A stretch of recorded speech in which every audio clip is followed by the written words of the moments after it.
Hello everyone, it's Mary. Welcome back to the Sunday's Wellness Note. So please forgive my voice. I am a little under the weather, but I wanted to make sure that I shared this message with you this week. So a little bit of a vulnerable moment here. A few years ago, when I was in the thick of the grind, I was depressed, anxious all the time. I had no problems falling asleep. I could fall asleep anywhere at any time. In fact, it was a running joke that, quote, Mommy couldn't make it through movie night during our Friday event with the family. I laughed about it then, but in hindsight, I see how utterly exhausted I was by the day's demands that it kept me from even being present in the lives of those I loved most. I don't believe I was getting quality sleep back then, even though it was easy for me to fall asleep, because I would go to sleep mentally and emotionally drained, and then wake up the same, barely re-energized.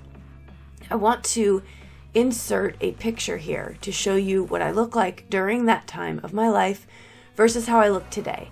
The energy and life seem to be missing from the pictures on the left. On the right, I brought back the light in my face from overcoming the self-neglect that I did all those years. If that resonates, let's talk about some things I did to change this.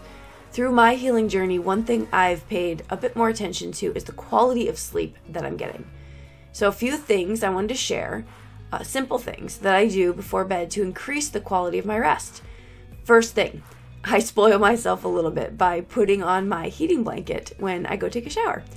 My bed's over there getting all toasty for me, so when I get in, it's like a little slice of heaven. Remember, self-care comes in all forms. The second thing I do is I don't scroll through my phone in bed at night anymore. There's enough science showing it's not good for us to be on our phones before sleep, but science aside, I found that I was getting zapped in to the lives of others on an app designed to keep me awake and engaged. It just did not make sense anymore, so I cut it off and I don't even miss it. The third thing is sometimes I read, sometimes I watch a calming show like The Cosmos, and sometimes I put on rainstorm sounds to relax me. This depends on the mood I'm in, and I find that I do enjoy mixing it up every now and again. The fourth thing is absolutely the most important habit I started, and I hope you're inspired to try it as well. Right before falling asleep, I go through my affirmations. Below, you'll see the current book I'm reading by Dr. Dyer called Wishes Fulfilled. I'll also link that below this video if you're watching on YouTube. In his book, he devotes an entire chapter to the importance of making the last thoughts you have before bed be positive thoughts, life-affirming, I am statements. For example, if you dream of being an author, a lawyer, starting a business, whatever it is that lights you up, before going to bed, affirm that you are that thing. Envision the feeling you'd have when you got your first customer or hold your book in your hand. Don't spend these precious moments before bed rehashing the soul-crushing moments of the day, but rather focus on the things that you want most and imagine what it would feel like to have them. It's such an interesting concept. Since our subconscious never sleeps, we can use that time to create the life we desire. I remind myself of all my wishes in life that I would like to claim. I have to tell you, since I started doing this, I have had some of the most pleasant dreams of my life and some of the most restful sleep. I encourage you to devote some time in the evening to wind down, whatever that looks like for you.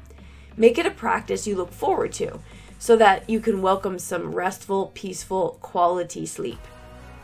Please feel free to comment below or reply if you're receiving the Wellness Note emails to what you do at night. What is your nighttime ritual that has increased the quality of sleep for you? I'd love to see what's working for you. If you are listening to this Wellness Note on YouTube, the link below the video will bring you to the email subscriber list if you'd like to get these directly to your inbox. You can click that, fill it out, and you will be added to my Wellness Note list. I'd love to have you join me. Thanks so much, and have a wonderful, wonderful week. Bye-bye.